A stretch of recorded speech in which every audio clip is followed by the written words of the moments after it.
Al-Fatihah.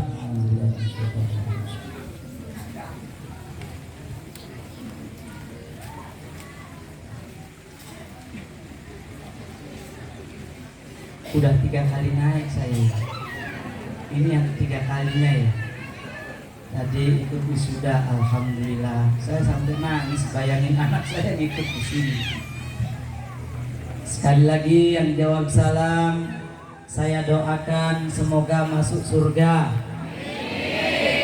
Ciri-ciri orang yang bisa berangkat umroh berziarah ke makam Nabi kalau jawab salamnya kenceng. Tahu kenceng nggak? Keras jawab salamnya, kompak. Assalamualaikum warahmatullahi wabarakatuh. Waalaikumsalam warahmatullahi wabarakatuh. Alhamdulillah. Alhamdulillahilladzi ja'ala lana min dinina ma fihi ibratan liulil albab. Asyhadu an la ilaha illallah al-malikul wahhab. Wa asyhadu anna Muhammadan abduhu wa rasuluh an-natiqu bil haqqi wa fadlil khitab. Allahumma shalli ala sayyidina Muhammad wa ala ali sayyidina Muhammad. Amma ba'd. Yang kami muliakan para bapak alim ulama, wabil khusus ahina fillah, saudara kami, sahabat kami, Bapak Kiai Haji Ahmad Saryaman beserta Ibu Nyai yang kami muliakan, para kiai, para ustadz yang hadir pada kesempatan malam hari ini, yang tidak kami sebutkan namanya satu persatu namun tidak mengurangi rasa hormat dan takzim kami, karena kalau disebutkan satu persatu sampai subuh gak bakal selesai satu-satu. Tadi yang sudah aja lama banget ya kan. Nomor kecil belakangan nggak apa-apa lah. Aja kita mah. Ini Pak, mohon maaf saya bahasanya bahasa Betawi ini ya. Bahasa Bali lupa, bahasa Betawi yang paham nggak paham yang penting mantuk-mantuk aja lah. Paham gitu. Bapak Ibu yang dimuliakan oleh Allah, santri santriwan yang insya Allah dimuliakan semua oleh Allah Subhanahu Wa Taala. Malam ini jutaan malaikat diturunkan oleh Allah turun ke tempat yang mulia ini, mendoakan orang-orang yang hadir di tempat yang mulia ini, memintakan ampunan kepada kita yang hadir di tempat yang mulia ini. Maka Bapak Ibu saudara yang menginginkan bertemu di akhir sana di tahun-tahun yang akan datang, jangan beranjak dari tempat yang mulia ini sebelum selesai berdoa. Setuju tidak Bu? Setuju Bapak-bapak? Males banget. Yang jawab 7 orang. Ibu-ibu mah di mana-mana kompak Pak, ya kan? Pengajian kompak, ya kan? Nah, beda sama bapak-bapak nih. Kompaknya kalau main bola. Bapak Ibu yang dimuliakan oleh Allah. Kalau kita merenung nih Pak sejenak ketika melihat seekor singa yang sangat buas. Singa itu tidak memakan anak kandungnya yang dilahirkan, karena dalam seekor singa itu ada rahman Allah. Melihat seekor buaya yang begitu buas, ketika buaya ini melahirkan anaknya, seekor buaya ini juga tidak memakan anaknya, karena dalam seekor buaya itu ada rahman Allah. Hadirnya kita di tempat yang mulia ini, kita mendapatkan rahmannya Allah saat ini bisa hadir di tempat yang mulia ini. Kalau tanpa rahman Allah, kita nggak bisa hadir di tempat yang mulia ini.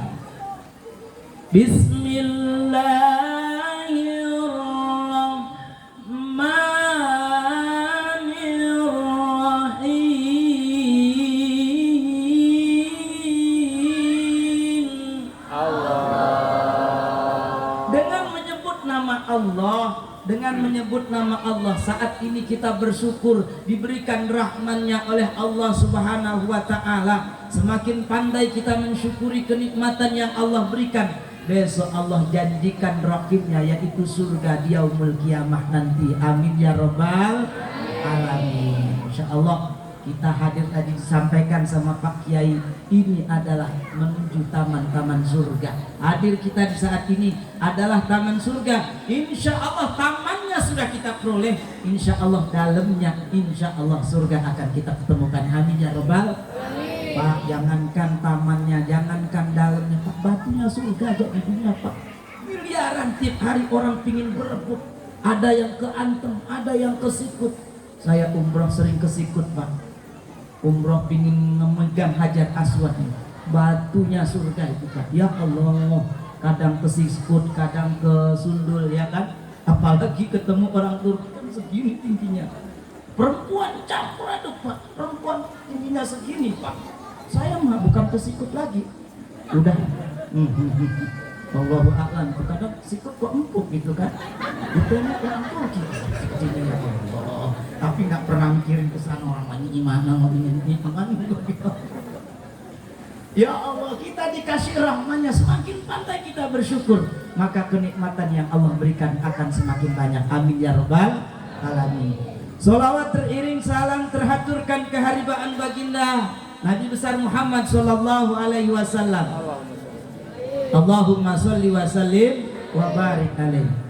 Ya Nabi salam alaika, ya Rasul salam alaika, ya Habib salam alaika, salawatullah alaika. Pak, Nabi Muhammad itu yang megang kunci surga. Nabi Muhammad itu adalah keluarga yang memiliki surga, yang diberikan kewenangan oleh Allah untuk memegang surga. Artinya kalau kita kenal dengan Nabi, putra putri kita kenalkan dengan para sahabat, kita sudah punya orang dalam di surga. Enak kita, kita enak banget hidup di sini, punya orang dalam di surga. Sekarang ini kenyataan Jakarta di Indonesia, Pak. Kita kalau ngapa-ngapain punya orang dalam di instansi-instansi terkait, gampang kita masuknya, Pak. Saya mohon maaf nih, saya kan belum vaksin. Jangan. Takut ada yang ngambil di sini kan langsung divaksin kan bahaya. Saya belum vaksin. Tapi kemarin bisa naik pesawat, punya orang dalam.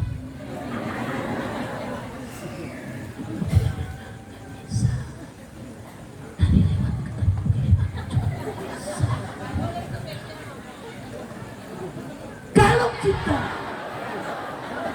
kenalkan putra putri kita, kita kenal dengan orang dalamnya surga. Ya Allah subhanahu wa ta'ala. Apa sih yang kita harapkan lagi di hidup di dunia ini kalau tidak menunggu giliran kita masuk surga, ya apa enggak, Pak? Wasiqal ladzina taqaw rabbahum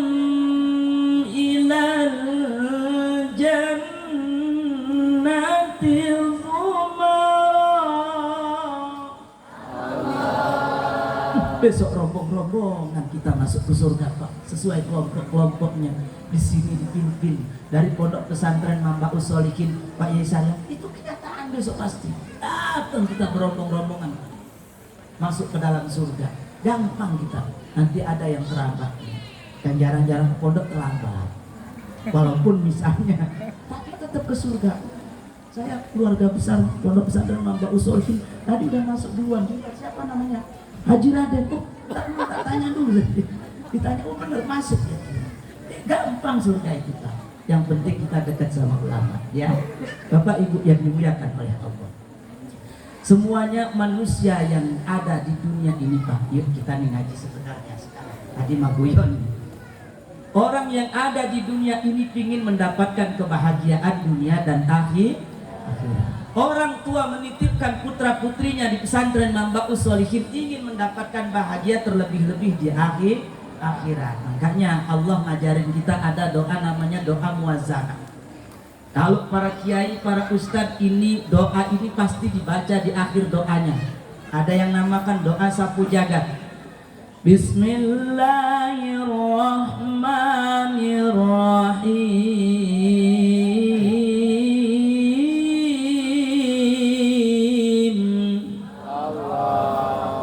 pulang saya doakan masuk surga juga. Lanjut. Mungkin ada keperluan dia. Putranya mau pipis, putrinya. Yang lain jangan ikut pulang. Air bening semua ya. Ya memang saya suka air bening. Rabbana atina fid dunya hasanah wa fil akhirati hasanatan wa qina adzabannar.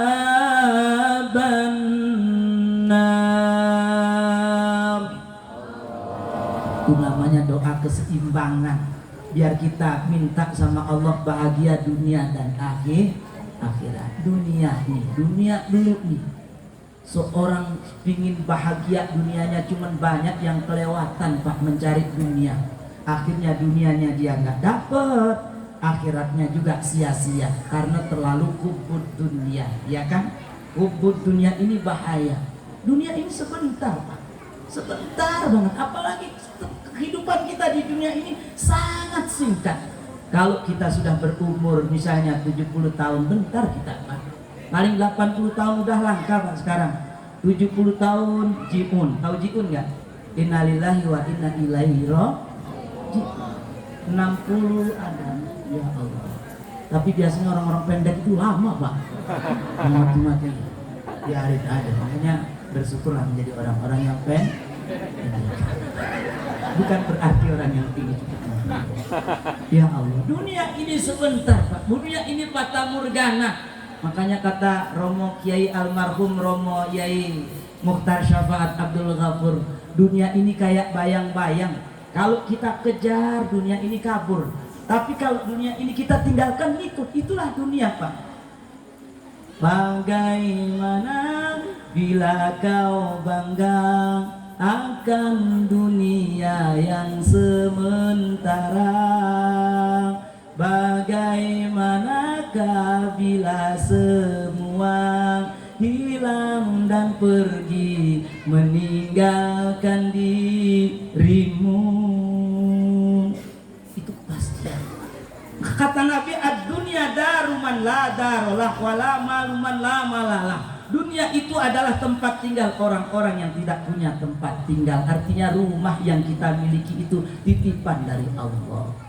Makanya sekarang orang Jakarta itu udah cerdas-cerdas, punya rezeki, tanahnya banyak-banyak dijual, dipakai bangun masjid, dipakai bangun pesantren, karena dia tahu kalau nanti ditinggalkan tanahnya masih banyak, dijadikan rebutan warisan sama anak-anaknya. Banyak orang yang pisah keluarga, nggak akur keluarga karena warisan. Hanya ibu-ibu, bapak-bapak yang punya banyak warisan, jual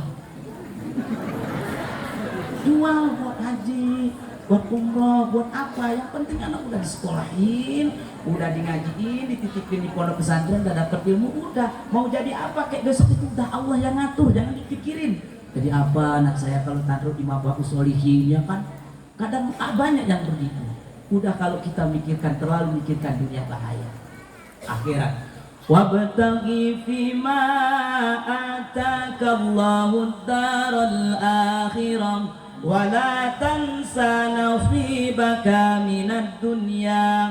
Carilah bekal kalian untuk akhirat. Tuh Allah yang nyuruh akhirat dulu kita bekalnya.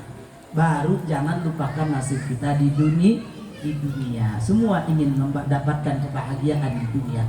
Ada 6 perkara. Kalau 6 perkara ini kita jalankan, insya Allah kita menjadi orang-orang bahagia di dunia dan di akhirat. Pasti Pak. Yang penting kita jalankan 6 perkara itu. Apa yang pertama yang membuat kita hidup bahagia di dunia dan di akhirat? Yang pertama adalah qalban syakir, hati yang pandai bersyukur atas nikmat Allah. Kalau kita sudah pandai mensyukuri kenikmatan Allah, sedikit akan menjadi berkah. Apalagi musim corona begini Pak, Bu, di Jakarta banyak yang meninggal dunia, yang bunuh diri, yang gantung diri karena kehidupan. Merasa nggak hidupnya dibahagia, nggak bahagia, gelisah dia, nggak mensyukuri kenikmatan yang Allah berikan. maka akhirnya mengakhiri hidupnya dengan bunuh diri. Akhirnya ya sudah tidak dapat baunya surga. Orang bunuh diri itu sudah putus dengan rahmatnya Allah. Ini yang bahaya. Bukan 1, 2, 3 ribuan saat ini musim corona begini Bu. Jangan salah. Tapi karena kita dekat dengan Allah, dekat dengan para ulama, akhirnya ditata hati kita, bersih hati kita. Ala bizikrillahi tatmainnul qulub. Diajak berzikir oleh kiai-kiai kita, ustadz kita, maka dibersihkan hati kita. Ketika ada persoalan kita tidak gampang putus asa karena hati kita tenteram, hati kita bersih. Maka inilah Pak, hati yuk ajak berzikir di pondok pesantren. Makanya ketika speaker dengarkan di sini putra putri kita, ya farijal gham ya kashifal gham ya man li'abdihi yaghfiru wa yarham astaghfirullah rabbal baraya. Itu kan hitsnya apa namanya itu? Apa namanya itu? Zikir apa? Roti bulhadan. Itu kan urut-urutannya. Kita ikut, ada speaker kita ngikut, itulah berzikir, ikutin. Makanya speaker jangan dikurangin. Jangan dimatiin, boleh. Kita wa ulul amri tetap ngikutin. Yang kecilin dikit, yang penting ikutin. Jangan sampai enggak. Pak, saya di rumah tetangga saya orang Nasrani. Kalau saya buka jam 4 senang dia. Ya Allah bilang gini, Ustaz, semenjak Ustaz di sini saya bisa bangun subuh, Ustaz. Speaker kenceng banget gitu. Itu orang Nasrani, Pak. Benar, saya sampai satu tembok saya sama orang Nasrani. Sampai satu tembok. Senang dia, Pak. Makanya hati itu perlu dibersihkan, Bu. Kalau hati bersih, tenang hidup kita. Orang ngomongin apa masa bodoh aja. Karena sekarang hidup, Pak, orang kaya diomongin, orang miskin jadi hinaan, Pak, ya kan? Itu Pak. Padahal kaya kita dibilang punya tuyul, ya kan? Kaya banget. Jangan salah, dia main ke Tegal Badeng mulu. Karena kalau dari di Pegayaman, tuh Pak, di Pegayaman di kampung saya, Tegal Badeng itu terkenal tempat nyari tuyul. Ini dari tapi saya belum ada buktinya tadi. Ya Allah, itu tuyulnya banyak. Coba ya Allah, miskin malah diomongin juga Pak, dihina malah. Udah miskin, sombong banget loh ya Allah. Makanya kita hidup jangan miskin-miskin amat Pak. Jangan jadi orang Islam, jangan miskin. Harus kaya, hina hidup kita kalau miskin. Cuman tapi kalau hati kita, Rasulullah itu berdoa selalu, ya Allah kumpunkanlah kami bersama orang-orang miskin. Ya Allah jadikanlah saya orang-orang miskin. Ibu pernah berdoa begitu nggak? Orang berdoa kaya aja nggak kaya-kaya, apalagi berdoa miskin. Orang miskin itu kalau ngumpul begini, coba ibu ngumpul sama orang kaya sama orang miskin. Ada orang kaya misalnya contoh, maaf nih, buang angin dia begitu kan, atau gimana lah bunyinya ya kan, atau masa ada nyaring begitu. Nah begitu misalnya. Kalau orang miskin kentut udah dicaci maki, tolong banget loh, nggak punya adab, nggak sopan santun loh, orang rame lo kentut. Coba orang kaya kentut Pak, perap itu.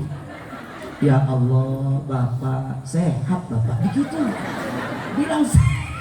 dibilang sehat orang kaya kentut. Kemarin tetangga saya Pak seminggu nggak kentut, jiun Pak. Jiun kenapa? Innalillahi wa inna ilaihi raji'un Pak. Alhamdulillah Bapak sehat. Itu kalau orang kaya kan kentutnya aja dipuji orang kaya Bu. Makanya Ibu jangan miskin-miskin banget jadi orangnya kan. Ya kerjalah biar gak miskin. Bapak Ibu yang dimuliakan oleh Allah. Korban syaitan. Kalau hati sudah bersih Bu, ya Allah, insya Allah segala permintaan kita akan dimudahkan oleh Allah. Dengan banyak berzikir hati kita bersih. Ada cerita Ahmad bin Hambal Bu, seorang ulama besar. Ulama besar ini kemalaman di suatu kampung. Akhirnya nginep Bu, nginep di masjid Mambaul Sholihin. Masjid apa namanya Mambaul Sholihin? Musola Mambaul Sholihin. Nginep di musola Mambaul Sholihin. Misalnya Ahmad bin Hambal hujan deras. Akhirnya karena mau ditutup musola diusir sama Haji Raden. Yang tidur di sini. Musola bukan tempat tidur. Sana. Akhirnya di emperan diusir lagi. Depan masjid Mambaul Sholihin, musola Mambaul Sholihin itu ada rumah seorang penjual roti. Melihat itu Ahmad bin Hambal, seorang ulama besar yang hafal Al-Quran, hafal ribuan hadis dan banyak apa namanya itu, fatwa-fatwa beliau, kitab karangan-karangan beliau itu yang menjadi referensi yang dipakai di seluruh dunia itu Ahmad bin Hambal. Akhirnya ngelihat tukang roti itu didatengin Ahmad bin Hambal. Kenapa kamu diusir? Ya saya nggak boleh tidur di Mbah Uswali itu. Mang jahat itu Haji Raden. Akhirnya ditarik sama tukang roti. Ayo saya tidur di rumah saya aja. Cuma rumah saya kecil. Benar Pak. Ketika tidur Ahmad bin Hambal, namanya Kiai Ahmad bin Hambal ulama itu nggak pernah bisa tidur malam.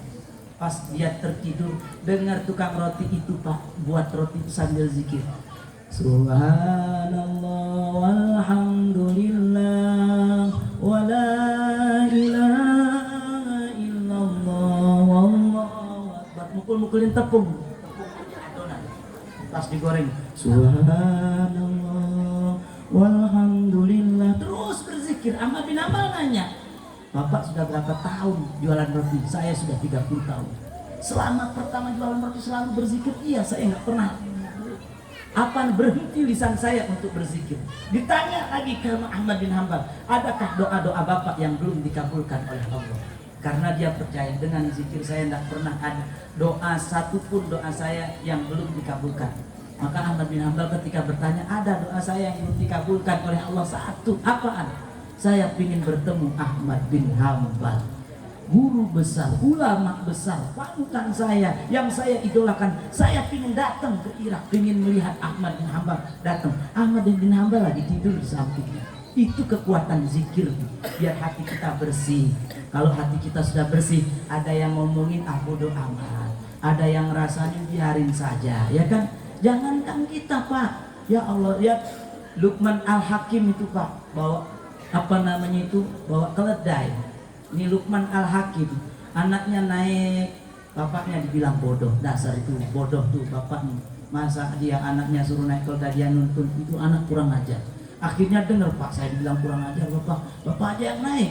Bapak Luqman Al-Hakim naik, anaknya nuntun, dibilang juga, diomongin juga. Dasar itu Luqman Al-Hakim terlalu apa namanya itu egois sama anak. Masa dia suruh nuntun keledai, dia naik. Akhirnya ada yang ngomongin, dinaikin itu kudanya Pak. Berdua-duanya itu keledai, dia omongin juga, itu orang goblok itu. Masa keledai kecil begitu dinaikin berdua, apa nggak kasihan ya? Nggak punya peri kemanusiaan, nggak punya peri keledaian dia. Akhirnya dia turun dari keledai, dituntun keledai, dibilang tolol juga. Tolol ini orang, keledai harus dinaikin, ngapain dituntun? Itu Bu, zaman sekarang begitu. Makanya tapi kalau hati kita bersih, pandai bersyukur, masa bodoh orang ngomongin apa? Kalau jadi bahasa Jakartanya, bodoh amat, lu mau ngomong apa? Yang penting gua hidup, begitu kan? Itu bahasa Jakartanya. Yang kedua, orang yang akan diberikan kebahagiaan oleh Allah dunia dan di akhirat, zaujun salihun, punya pasangan yang salih dan salihah. Suami punya pasangan yang salihah, istri yang salihah, istri mempunyai pasangan yang soleh, yaitu suami yang soleh. Nih, makanya kita kalau istri itu bagaikan sandal dua. Tapi kalau suaminya tahajud, kita nggak ikut tahajud, agak bincang juga. Suami istrinya ikut duha, suaminya mancing mulu, pulang nggak pernah bawa ikan, kan bincang juga. Nah, harus seimbang.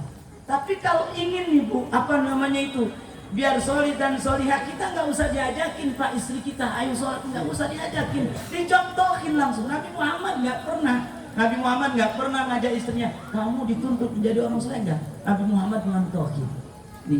Memang berat Pak ngajak istri itu Pak, karena kita dari suami istri itu dari keluarga yang berbeda, pasti namanya berbeda, pasti ada perbedaan ya Pak.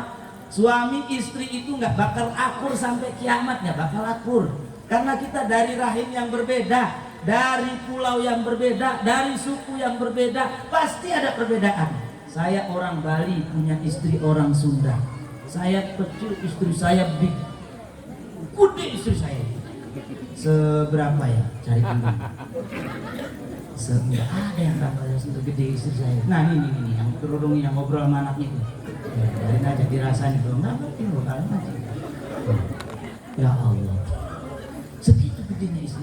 Perbedaan banyak sekali. Cuman kalau perbedaan ini kita pakai nutupin kekurangan istri, suami dan istri, insya Allah disinilah akan diberikan kebahagiaan di dunia dan akhirat. Contoh bapak, suami cerewet biarin pak. Orang suami cerewet, istri cerewet itu pak, datengin rezeki pak. Murah rezekinya. Coba deh bapak teliti di mana-mana. Kalau punya teman istrinya cerewet banget sama suaminya, pasti kaya. Pasti kaya bu. Oh ibu, ini belum cerewet ini. Cerewet istri saya, oh cerewetnya masya Allah bu.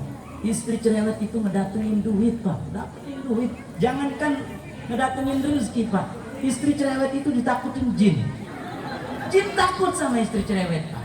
Ada orang Madura nikah pak 5 tahun nggak punya anak, istrinya cerewet banget pak.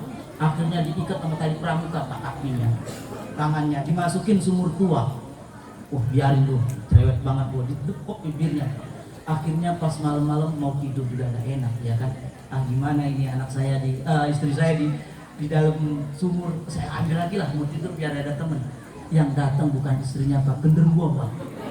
Kaget itu, bu lu yang datang gimana ini, mana istri saya? Aman, istri kamu di bawah, kok kamu yang datang? Saya juga nggak kuat sama cerewet istri kamu di bawah. Jin takut. Ya Allah bu, ya Allah. Yang penting artinya bu, istri solehah, suami yang soleh itu kalau kita mau berbarengan memahami kekurangan-kekurangan istri dan suami, insya Allah kalau sudah tentram istri dan suami, kita akan diberikan ketentraman keluarga kita, diberikan kebahagiaan dunia dan akhirat. Amin ya rabbal alamin. Bapak ibu yang dimuliakan oleh Allah. Yang ketiga yang memberikan kita kebahagiaan dunia dan akhirat yaitu auladul abrar. Tadi banyak sekali disinggung sama Pak Kiai di sini, yaitu putra putri yang solih dan solihah. Inilah Pak, kalau kita meninggal dunia Pak, besok tadi dijelaskan, kita lihat 20 tahun ke depan, jangan lihat sekarang. 20 tahun ke depan kita sudah ada di alam kubur. Anak-anak putra putra ini, ya Allah, saya tadi baris nangis bayangin anak saya. Mudah-mudahan ketemu, karena kita nggak tahu usia kita kapan. Ya Allah, anak kita baca begitu, coba kita ngajarin. Janganlah imriti, ngajarin pakai aja. Seminggu nggak kelar-kelar sama anak kita Pak. Kita titipkan ini ke putra putri kita, ke pondok pesantren. Ini akan menjadi anak yang solih dan solihah, auladul abrar, yang menyenangkan hati kita, yang membanggakan hati kita. Apalagi yang buat bangga hati kita Pak? Perhiasan nggak bisa buat bangga kita dunia akhirat. Tapi dengan putra putri kita Pak, ada yang lagi digebukin di alam kuburnya, diberhentikan siksanya karena lagi baca sholawatan di pondok pesantren Mambaku Solihin. Ada yang mau disiksa sama malaikat, diangkat lagi kesiksaannya, nanya Allah, kok diberhentikan siksanya? Saya nggak tega nyiksa karena putrinya lagi baca Fatihah, lagi baca Al-Quran di pondok pesantren. Ya Allah, nanti di pondok pesantren ini Pak, selamat-selamatnya manusia, anak bapak keluar dari pondok pesantren jadi mutiara Pak. Mutiara di antara jutaan putra putri yang ada di dunia ini Pak. Di Jakarta itu Pak, ya Allah, di Jakarta itu anak-anak itu Pak yang sholat itu Pak, bisa dihitung Pak. Padahal ngaji aja tiap hari sama saya itu tanya, siapa tadi yang sholat asar? Dari 140 anak yang sholat asar, kadang sholat zuhur itu 10 orang, yang 100 enggak. Astaga, itu emak ibunya tenang-tenang saja. Ini ngurus anak itu subhanallah. Padahal anak ini adalah mutiara Pak.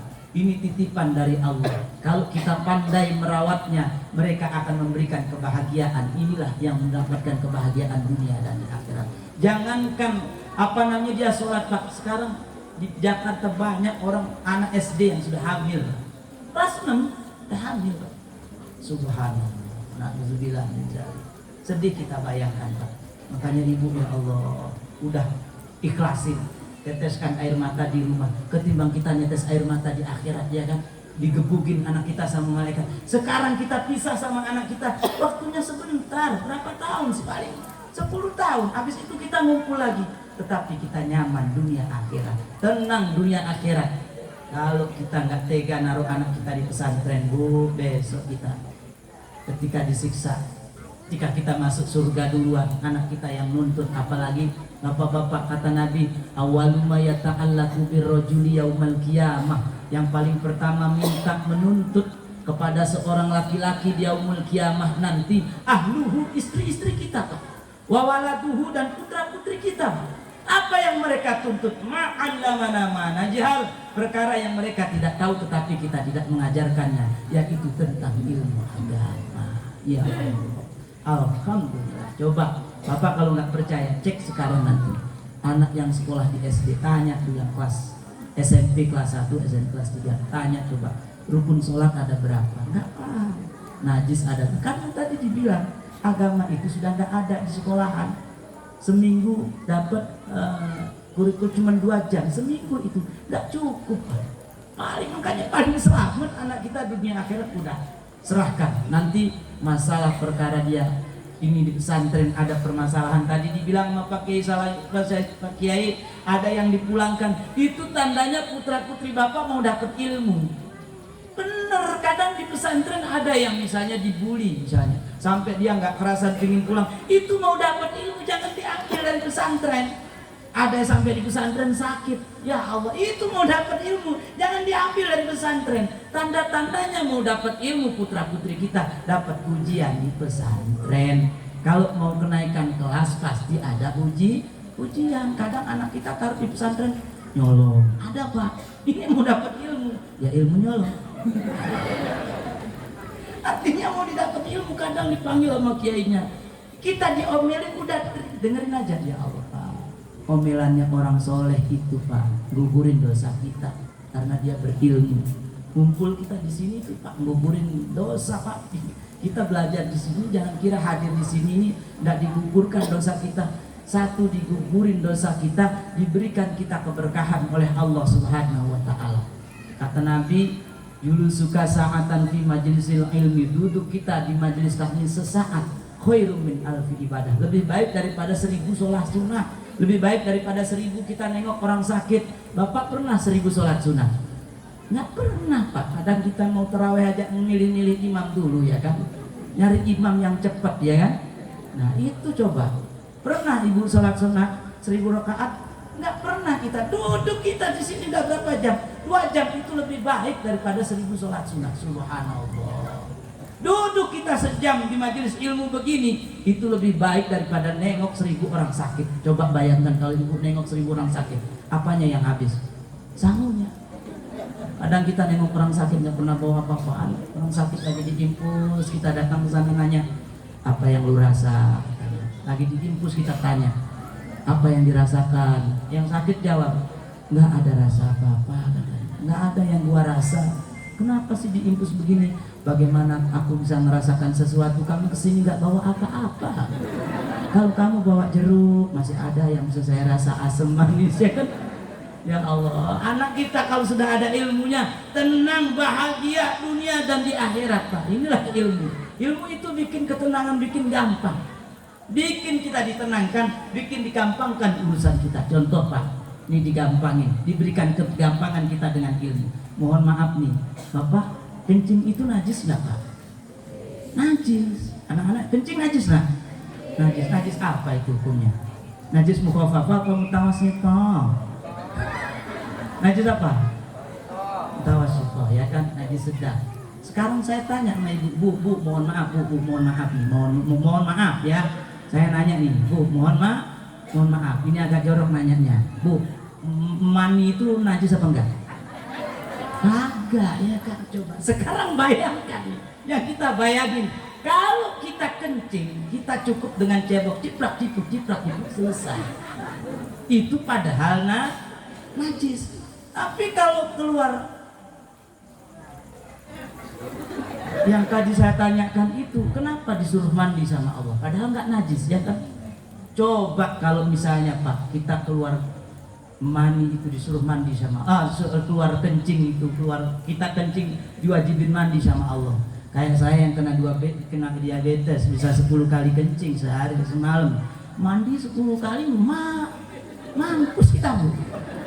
Ini Allah kasih keringanan kita. Coba kalau kita pikir begitu, Sekarang ya Allah, yang penting kita ngaji. Insya Allah digampangkan urusannya sama Allah. Ngaji ada gurunya, sanadnya sampai ke Rasulullah. Nanti bisa dipertanggungjawabkan di akhirat. Udah, jangan khawatir Pak Kiai ini punya Pak Kiai Mas Mungkin, Pak Kiai Mas Mungkin punya gurunya lagi sampai ke Rasulullah. Makanya melihat ulama itu, al ulama warasatul anbiya, dilihat aja dapat pahala kiai itu. Dilihat dapat pahala kiai. Pahala. Aduh, pahala lagi. Makanya tapi jangan macam-macam lagi. Pandangan pertama, jangan main-main sama kiai. Kita melihat wajah kiai karena pernah sampai sanadnya, wajahnya sampai nyambung ke Rasulullah Sallallahu Alaihi Wasallam. Jangan belajar dengan Google, bahaya belajar dengan Google. Kadang anak-anak Pak di Jakarta saya pernah ditanya, Ustaz, kalau kita kentut batal nggak sholatnya? Ini kamu tanya, kamu ngetes apa? Benar-benar nggak tahu, benar-benar nggak tahu Ustaz. Kalau kecil kentutnya batal nggak Ustaz? Mau gede mau kecil batal, saya bilang begitu kan.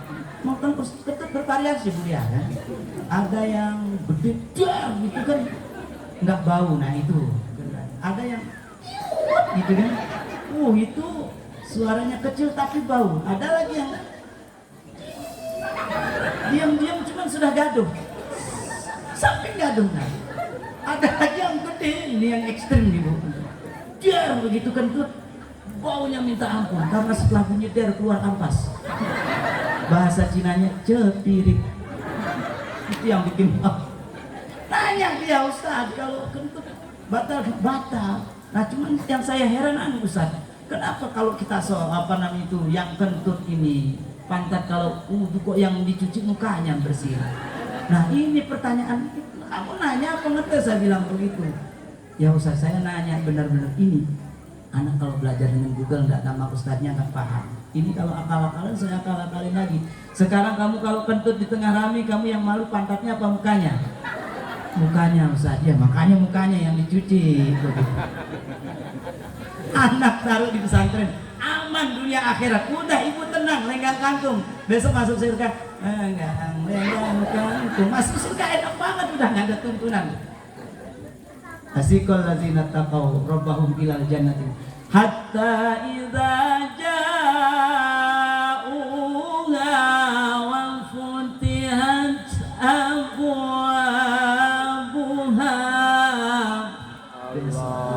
Masuk surga sama Pak Yai Saryaman ini, belum nyampe di pintu surga, surganya udah kebuka sendiri. Kayak di mall-mall itu. Pernah ke mall? Selama 2 tahun ini belum pernah Ustaz, karena jual minyak susah ya kan. Ya Allah Bu, serba susah nih sekarang. Ini ujian dari Allah, ini ujian. Jadi kita ambil hikmahnya aja dah corona ini. Kenapa kita di masker? Biar nggak banyak ngomongin orang. Dulu kan sebelum corona kan kita dulu mitnah orang, apalagi gibah itu hampir tiap hari. Selama corona agak berkurang setelah 2 tahun ini. Ini Allah yang bilang, ini hikmahnya luar biasa corona ini. Jalanin, ada hikmahnya. Kita ngomongin juga suami jarang-jarang kan. Kadang ibu Pak, mohon maaf Pak, ibu kadang ngaji, mau ngaji aja masih buat dosa. Contohnya mau berangkat ngaji nih, suaminya dibentak-bentak, Pak nanti kalau jatuh jemuran naikin tuh. Itu kan dosa kita nyuruh suami begitu Bu. Hati-hati, yang penting putra-putri kita titipkan di pondok pesantren, insya Allah aman dunia akhirat. Amin ya rabbal alamin. Ini anak-anak yang di pesantren dibuat anak-anak dulu. Nah sekarang kaya-kaya nggak ada gunanya kita ngaji. Imrit itu nggak ada gunanya, buat apa kita hafalan Wala Muhammadun wa Malik. Kaya-kaya nggak ada gunanya, tapi besok 10 tahun yang akan datang baru terasa.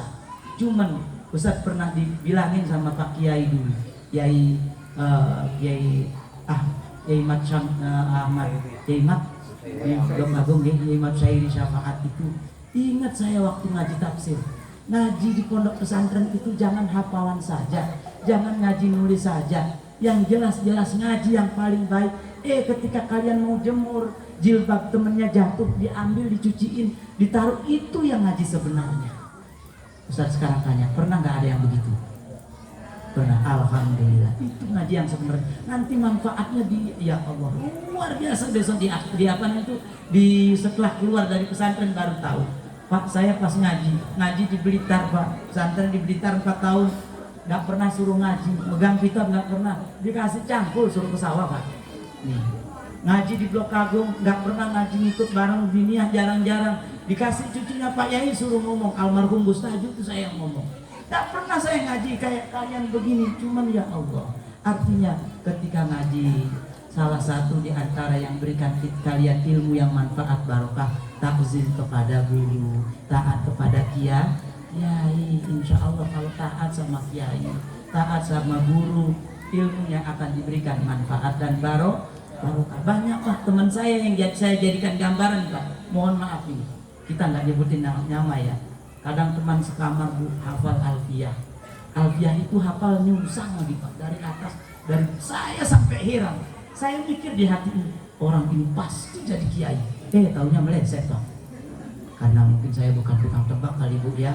Tapi kalau Pak Yai Saryaman saya yang benar nih. Pak Yai Saryaman tirakatnya ya Allah. Makanya saya nggak heran dia punya santri itu. Nggak heran, memang dia tirakatnya luar biasa. Dan dermawannya sama teman luar biasa. Saya punya teman hafal itu sampai dia mau pulang kentean hafalan katanya. Saya mau pulang dulu Kang Robi, kenapa? Us kentean hafalan pulang. Sekarang Pak mohon maaf sekali jadi tukang parkir. Tukang parkir karena apa? Nggak peduli dengan lingkungan pesantren. Terus ibu-ibu kalau putra-putri bapak ibu kalau biar anaknya benar-benar dapat ilmu, nggak usah di anak kita di sana, perhatikan pendidikan pesantrennya, perhatikan pendidikan lingkungan pesantrennya. Kalau misalnya ada bayaran di sini, jangan sampai telat bayaran. Terus ada pembangunan, yuk kita berlomba-lomba. Bukan karena saya di pondok pesantren. Nenek saya itu dari Hindu, namanya Dadong Sagir. Itu kan orang Bali kan Dadong namanya Luksari. Ketika Muslim dijadikan namanya Dadong Sogir karena kecil, saya lebih kecil lagi. Namanya nenek yang kecil, kan begitu bahasanya. Itu Pak dermawannya sama guru. Kiai di Pegayaman saya sering disantuni. Kalau ada anak yang mondok ke pesantren, ada lagi Dadong Rajemah, Dadong saya kanan kiri itu nenek saya. Kalau ada mau orang mondok ke pesantren, duluan ngasih sangu buat ke pesantren. Sekarang anak cucunya semua jadi guru ngaji. Saya kecil-kecil begini guru ngaji, jangan salah. Ngajar ngaji, cuman kalau ya Allah Bu, namanya guru ngaji Bu, kadang saya anak-anak lagi matiin lampu di atas, saya kejar, jangan ribut di atas, saya datang ke atas, pas nongol, setan, saya bilang setan saya Bu. Astagfirullah, anak-anak sekarang astagfirullahaladzim Bu, kalau ibu cobalah, nggak mampu bahkan ngurus anak kita di pesantren. Kalau pingin anak kita pintar, gurunya diperhatikan. Mohon maaf, saya ini dia, bukan ria. Aryaku fil amal ini kan mencegah daripada kita menjadi orang-orang soleh, kata Sayyidina Ali. Ini buat ibu biar itu motivasi buat bapak dan ibu. Anak saya nggak pernah saya ajarin baca. Yang pertama kelas umur 5 tahun udah bisa baca sendiri, umur 6 sudah bisa baca Al-Quran. Karena apa? Dia sekolah di TK bayar 2,5 sebulan 250. Saya tanya gurunya ada berapa? Ada 7 bang esnya. Setiap bulan kamu kasih 100.000 uang dari kita nanti ada. Itu anak saya nggak saya ajarin, pinter sendiri. Karena kita nggak bisa minterin guru, itu nggak bisa minterin anak. Allah yang ngasih pinternya itu. Kita nggak bisa ngajarin anak. Dengan kita ngasih gurunya senang. Ketika gurunya doa, Allahumma gfir lana, terus kita Rabbi gfirli wali walidayya, terus doa yang lain, ya Allah, Allahumma antas salam. Yang diingat adalah putra kita. Doa itu langsung ketransfer oleh Allah. Ilmunya dia ketransfer oleh Allah karena dia ingat sama putra putri kita. Kalau kita sering ngasih, ya Allah. Makanya mohon maaf ini, saya pernah ngajar di Al-Azhar. Al-Azhar itu sekolah favorit. Itu bayarnya masuknya aja 22 juta. Saya pernah ngajar. Itu gurunya kalau pembagian raport Pak, di pembagian raport itu minimal dapat duit pembagian raport, minimal dapat duit 20 juta. Minimal itu Pak. Makanya lomba-lomba jadi wali kelas di sana. Persaingan, saingan. Biar dapat ya Allah 20 juta itu kalau pembagian raport 4 kali bisa beli mobil setahun. Ini kenyataan Pak. Gurunya diumrohin. Makanya anaknya ketika selesai dari sekolah itu ada yang jadi DPR, ada yang jadi pejabat, ada yang jadi pengusaha. Karena tirakat orang tuanya. memuliakan gurunya. Gampang sekali anak kita biar jadi orang mulia, muliakan gurunya. Pasti mulia anak kita. Bapak Ibu yang dimuliakan.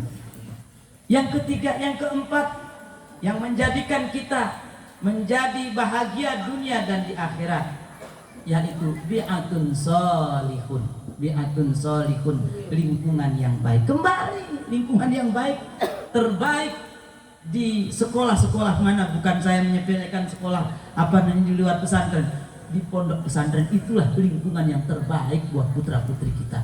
Jahatnya di pesantren itu, jahatnya, bandelnya anak di pesantren, jangan jahat lah, bandel ya, jahat banget bahasanya. Bandelnya anak di pesantren paling tidak ngambil barang temannya, paling nggak ngomong, gosok, minjem sendal, nggak ngomong itu. Tapi kalau taruh di sekolah umum, ya Allah Bu, belum tawuran, belum mencuri. Sekarang di Jakarta SD itu pakai narkoba, udah biasa Pak. Kalau kita ngelarang gak akan diam. Sekarang kadang minggu SMP sudah janjian, kita janjian di pasar ini udah bawa celurit Pak. Masya Allah, subhanallah, itu tawuran hampir tiap hari ada di Jakarta Pak. Karena apa? Ini akhlaknya sih, kita sudah krisis akhlak. Makanya saya tadi lihat Yai Syariaman bilang tadi, memang anak itu harus dibekelin akidah, memang itu. Wa il qala Luqman li ibnihi ya bunayya la tusrik billah inna syirka la zulmun azim. Allah, anak kita biar akhlaknya baik, Pertama kita tanamkan akidahnya, tanamkan ketauhidannya. Luqman Al-Hakim di Al-Quran, janganlah kamu menyembah, menyekutukan Allah. Sekarang banyak yang menyekutukan Allah di sekolah-sekolah yang lain. Tawuran, nyari dukun, ini terjadi Pak. Bukan saya ngomong belakang, ngomong nyari dukun Pak, pakai sabuk biar kebal. Itu kan sudah musuh. Dia nyari teman tawuran, akhirnya nggak lebih percaya. Dia lebih percaya orang begitu dari percaya kiai. Akhirnya dia nggak sholat. Terus ya Allah, apalagi sholat, subhanallah. Sholat itu dibilang apa namanya itu? Apa sholat ini kayak dipakai mainan di sana. Sholat ada perlunya aja. Makanya kalau sudah di pesantren, insya Allah diberikan ketauhidan, diajarin wujud kidam bako, ketauhidannya ini pada Allah Subhanahu wa Ta'ala. Ini yang akan dipertanyakan besok di yaumul kiamah nanti. Bukan berapa nilai matematikanya, bukan berapa nilai apa namanya itu tertingginya, bukan, tidak ditanyakan itu. Yang ditanyakan sholatnya, bacaan Al-Qur'annya, tahu perkara najis, hadas besar dan hadas kecil. Ini yang ditanyakan besok di akhirat. Makanya bi'atun sholihun, kumpulkan anak kita bersama orang-orang sholih. Kita juga ngumpul, ibu-ibu juga ngumpul. Mohon maaf Bu, kalau kita nyari ngumpul jangan nyari ibu-ibu yang suka apa namanya itu breaking news. Tahu breaking news? Sana sini ngomongin orang. Nah itu bahaya. Nah bahaya sekali nih ibu-ibu terutama. Kadang beli sayur, padahal beli tempe sama tahu doang bisa 3 jam. Ya kan, nawarnya sih sebentar, ngobrolnya itu sama temennya. Kadang tukang sayur juga ajak ngobrol. Kalau sudah suka ngobrol Bu ya, memang nggak bisa direm ini ibu-ibu nih. Tapi di sini mah nggak ada ya Bu ya. Alhamdulillah. Paling ada 1, 2 ya kan. 3, 4, 5 ya. Ini namanya ibu-ibu ya sama aja Pak ya kan. Suka ngobrol. Insya Allah dengan ngaji begini, insya Allah yuk kita cari lingkungan yang baik. Tadi sudah dibacakan ayatnya. Besok Allah kumpulkan kita berkelompok-kelompok masuk ke surga Allah. Ketika kita ada di surga Allah nanti Bu, wa qala lahum khazanatuha salamun alaikum tibtum fadkhuluha khalidin. Ya Allah, malaikat bilang, yuk kelompok-kelompok pondok pesantren Mambaus Sholihin masuklah ke dalam surga selama-lamanya, abadi selama-lamanya. Sudah tidak ada nih Bu di surga itu orang jelek, orang pendek kayak saya dan cakep besok di surga. Itu kehidupan kita terakhir Pak. Itulah, tidak ada kematian lagi, tidak ada yang sakit di surga. Makanya kembali saya bilang bahwa dunia ini hanya sementara. Perbanyak amal soleh kita. Selama ini kita Berapa sudah amal soleh yang kita siapkan untuk menghadapi Allah ketika kita menghadapi syakaratul maut di alam kubur nanti? Bagaimana amal soleh kita yang sudah kita siapkan? Ahmad bin Hambal kembali kita ceritakan. Ahmad bin Hambal pernah kerja dia Pak, menjadi penyulam baju. Dia biasanya seminggu sudah setor sulaman bajunya. Dia pingin ini setahun digarap sulamannya. Dengan teliti dia mengerjakan. Akhirnya dengan harapan biar mendapatkan upah lebih banyak. Ketika dibawa sama Ahmad bin Hambal ini, ulama besar, dibawa ke tukang pengepul mendapat upah yang tidak sesuai dengan hatinya, nangis. Ahmad bin Hambal berteriak kencang, teriak sekenceng-kencengnya nangis. Ketika ditanya sama pedagangnya ini, kenapa nangis? Jangan nangis Ahmad bin Hambal, saya kasih lagi bayar yang lebih banyak. Tambah kenceng nangis. Ditanya lagi, kenapa sih nangis? Kurang bayarannya. Tidak, saya memikirkan bagaimana amal saya bertahun-tahun saya kumpulkan. Nanti kalau diperiksa sama Allah, adakah amal saya yang diterima oleh Allah? Sedangkan ini garapan yang bisa saya lihat dengan kasat mata begini, masih ada salah di hadapanmu. Bagaimana di hadapan Allah? Tuh amal ibadah kita Bu dalam tahun ini. Yuk kita rabah dada kita masing-masing. Berapa sudah amal kita yang sudah kita perbuat? Lebih banyak dosa-dosa kita daripada amal kita. Makanya yuk kita perbanyak, kita kumpul bersama orang-orang soleh. Kalau bisa kita setiap bulan ada pengajian sini, datengin. Tadi dibilang sama Pak Kiai, karena itu merupakan taman-taman surga. Jangan bosan-bosan ngaji Bu, Bapak, apalagi kalau ibu-ibu nggak ada bosannya ngaji, apalagi di Jakarta. Senin, Selasa ada aja pengajian. Kadang nggak bisa, walaupun nggak bisa Bu, ngaji ikut aja ngaji. Nanti gurunya bawa kitab, kita ikut bawa kitab ya kan. Gurunya buka, kita ngikut buka. Gurunya baca ya udah diem aja karena kita nggak bisa. Ntar teman aja udah halaman berapa, nggak tahu ini, biarin aja, nggak apa-apa. Ya Allah, kadang orang rajin Bu, ngajinya itu Bu, besok dikubur nggak dapat pertanyaan. Yang rajin ngaji tapi nggak paham, ada nggak yang itu? Banyak Bu. Kadang rajin banget ngaji, baca Quran yang nggak bisa, ya kan. Terus apalagi dia wiridan nggak bisa, segala macam ilmu agama nggak paham-paham karena udah tua ngaji. Cuman rajinnya minta ampun, datang ke musola pertama, kita karpet digelar, mic dicolokin, datang pertama dipanggil teman-temannya, ibu-ibu sekalian, hari ini pengajian jangan sampai terlupakan karena ini kewajiban. Dipanggil aku Rodia, Rodoyo ngaji hari ini lagi, ibu-ibu sekalian, tapi dia nggak bisa ngaji. Rajinnya, mati dia, mati, meninggal dia Bu. Meninggal akhirnya dia. Ditanya sama malaikat, diem aja. Akhirnya malaikat nanya, tahu ya Allah, itu hambamu ditanya kok diem aja. Siapa? Oh Rodia ini jamaah solih, biarin tuh kita tanggung masa itu, dia saya nanggung, biarin itu, kita enaknya begitu. Nggak tahu dapat ini, hebatnya kita ngaji, ngumpul orang soleh itu luar biasa, nggak ada salahnya. Bapak Ibu yang dimuliakan oleh Allah. Yang kelima ini, jam berapa Haji Raden ini? Jam 10 nih, jam 11 nih. Ya, alhamdulillah nih Bu. Dikit lagi Bu, dua lagi. Tanggung. Kalau nanggung itu nggak enak, ya kan? Karena biasanya kalau nanggung, wah paginya muring-muring kalau nanggung. Apaan deh, Haji? Jam berapa Pak Haji? Jam 10. 10 Bu. Iya, dikit lagi, dua lagi. Yang nomor 2, yang nomor 5 ini. Yang nomor 2, biar yang nomor 5 biar kita bahagia dunia dan akhiratnya. Yang nomor 5 yaitu umur yang barokah. Umur yang barokah itu artinya banyak tambahan-tambahan kebaikan ketika kita hidup di dunia. Perbanyaklah amal ibadah kita. Kembali perbanyak amal kecil kita. Jangan kita menyepelekan amal kecil Pak Bu. Walaupun kecil apapun amal ini tetap dihitung oleh Allah Subhanahu wa Ta'ala. Banyak jalur kita masuk surga, ada yang dari sholatnya, ada yang dari sodakohnya, ada yang dari tukang sapu aja ada. Bahkan ada orang Bu, ini ahli maksiat, masuk jalur surganya karena memberikan minum seekor anjing. Itu ada juga yang saking hinanya seekor anjing bisa memberikan jalan dia masuk surga. Itulah amal baik.